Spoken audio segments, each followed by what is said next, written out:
What's up, my friend? Today I'll be reacting to 5 ways British and American families are very different. Okay, no idea what I should expect on this one, but before I go into that, can I ask you for one thing? If you can leave a like, thank you so much, my friend. This is the best way to show support. If you can subscribe, well, in that case, forget about it. You make my day. Have that in consideration. Now, link for the original video in my description. You guys end up recommending this one quite a lot, so let's play it. Whoa, back up the truck, right? America has a bigger population, it has more households in general, so this makes sense. Okay. Hello, I'm Lawrence, Hey. and I'm on a quest to uncover all of the memos that Britain and America lost in the pond, and one of those memos pertains to family. You know, there's an old saying in the English language, families, you can't live with them, and there are studies to back me up on that. But as I discussed recently with patrons on my secret stream, there are various nuanced differences between how family life plays out in Britain and America. And as I said to my patrons last Friday, I've experienced the best and the worst of both sides of the coin. And so today, at the risk of alienating everyone in my families, I'm going to lay out some of my observations. Here are 5 ways that British and American families are very different. I'm not sure if it's because I'd already seen the extra large size of America's roads and Family size. So Americans have more kids? That makes sense. I also have this idea that American families are bigger than European. cars and land and grocery stores and everything. But my initial impression was that American family sizes were bigger than those of Britain. And, you know, if you don't believe me, watch the 1990 documentary Home Alone. It just felt like my wife's relatives were coming from all angles, you know, not in attack formation, it's not the 18th century. But their great numbers instilled in me this kind of belief that American households were on average made up of more people than your British equivalent. I believe this. But also. was there any truth to this matter? It's not that British families don't have multiple children. I myself have 2 siblings. Well, it turns out there is no ignoring the facts. Over the last 10 years, the average number of person per UK household was between 2.3 and 2.4. In that those numbers are low.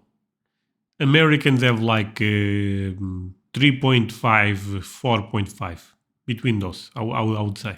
same time period, the average number of people in an American household has roughly floated between 2.5 and 2.6. What? Okay, this is a stereotype. Never mind, they are really close. What? People. So that means that on average, American households have about 1/5 of a person more than British households, which is about the size of a leg.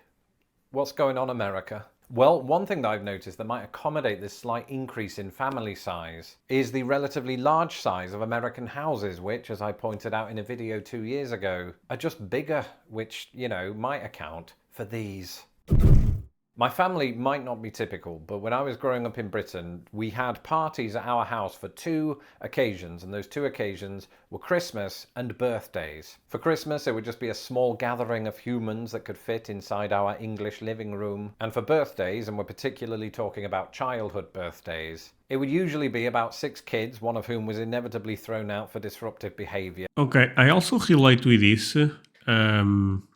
So Americans have more parties, basically. Okay. Forcing the other 5 to go on without me. And they'd all play pass the parcel, which is a game that I don't hear too many Americans talking about, come to think of it. And that was about it for me. But in America, families will house huge parties for all manner of occasions. Oh, that's so beautiful. 25 people will show up to Christmas meals, Thanksgiving meals, 4th of July stuff. Oh, I love birthdays, that. graduation open house parties. I did 3 of those in my first year. And That's I still amazing. don't know who those people are. And the one that really stands out for me personally is the welcome party that I was given. When I came to Indiana in 2007, I was just visiting, you know, and I thought I'll meet the mum and the dad for the second time. I'll meet the brother and sister, maybe pet a dog or 2. No, I got the whole works, as they say. There were aunts and I love this, by the way. I love this. uncles and granddads and grandmothers and cousins of cousins. And I know what you're thinking. Ooh, Lawrence, you're an introvert. That must have been hell. But here's the thing. One of the most challenging things about being an introvert is initiating the conversation. And because I couldn't get a word in edgeways, I didn't have to go through that. So everyone's a winner. A moment ago, I touched upon graduation open house parties. What I didn't mention is The role of education No idea what he's going to talk about here. We do have graduation parties in the UK. It's just that the word graduation usually refers only to the commencement of university/college. Whereas in America, it seems like families will hold a graduation party for various levels of the educational pyramid. Okay. So I've Makes celebrated sense. everything from a distant cousin's graduation from elementary school all the way through to university. And it's all good. You know, you normally give them a card with some money in it, even though you needed that yourself. And presumably they put it toward their first car, you know, not the elementary kids. Or the high school kids come to that. I don't know what they spend it on. All this to say that American families place a great deal of emphasis on the educational excellence of their kids. Now, I'm not saying this doesn't happen in Britain. Of course it does. I just think the idea of pushing their kids to excel academically is, generally speaking, more prominent in the United States. Yeah, I don't have any data to back up this, but that's also my feeling. Doesn't just apply to grades, it's things like extracurricular activities. It seems like it's a really big thing here for kids to be on a sports team or... So if you are an amazing athlete here, does not matter, you know, for the if you go to university. I mean, there is a couple of exceptions, but is not comparable with America. That if you are a great athlete, you can go to a top university. From what I know, it is very different. Sports, they are important, but not in the same level.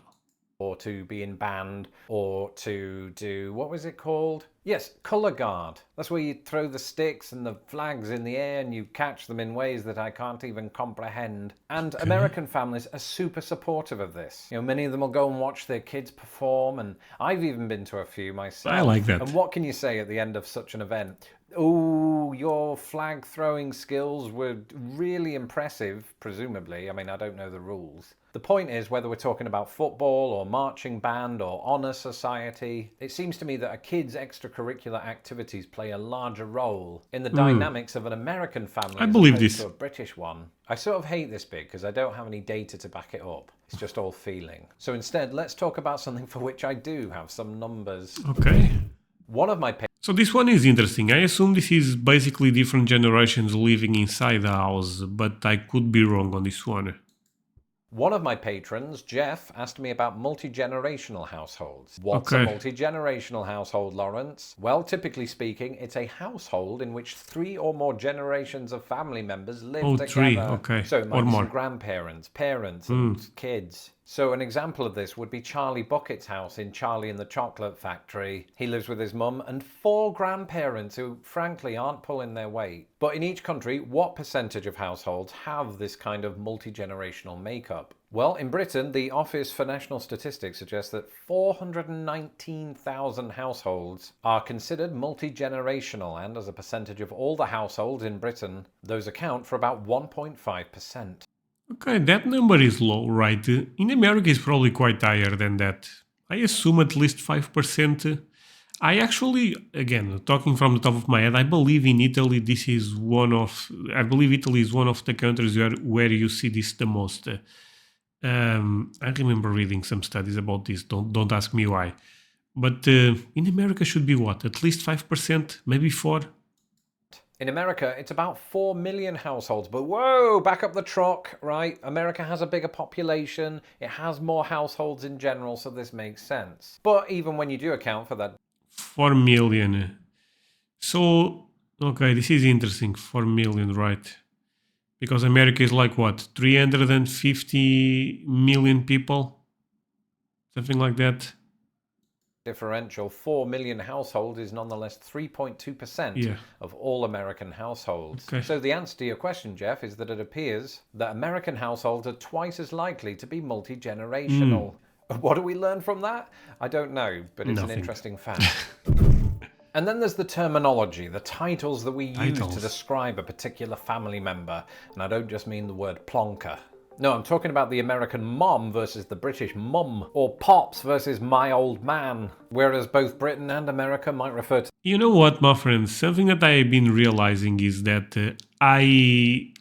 first of all, I speak Russian English. But inside of my Russian English, actually, I believe I speak more, I like the American way a bit more.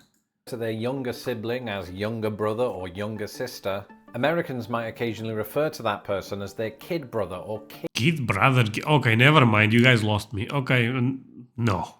kid sister. In Britain, as with the US, you might hear your parent's parental figure be described as granddad, grandfather, or grandpa. Yeah. But one word that I heard in the Midwest, and I gather is used in the South, is papaw, or variants on that theme. Similarly, in the UK, while we might refer to our parent's maternal figure as grandma, grandmother, nana, nan, in the US you've got one or two other phrases. You've got Grammy, like the award. You've got Yeah, grandma. Oh, no. grandma, grandmom, grams, Grams. Okay. I'm joking, but this is fascinating. and presumably in cahoots with papaw, you have mamaw. And that is it for this episode. Let me know in the comments below Wow. if your family has its own quirks. I'm Lawrence Brown. You can follow me on Twitter at Lost in the Pond US, and Great don't forget video. to subscribe to my channel so that my videos don't get lost in the pond. A big thank you to my patrons who helped talk this video through with me.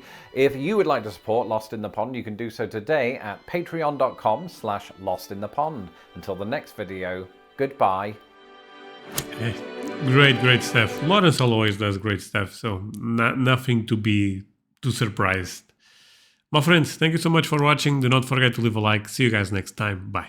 And that's it for today, my friends. Hope you end up enjoying this video. If that's the case, do not forget to leave a like. Also consider to subscribe if you are new to my channel. And also let me remember you about one thing. I have a Patreon community. I put videos there a bit earlier than I put on YouTube. So if you want to support me and have access to early content, go to my Patreon. I will leave a link on my description.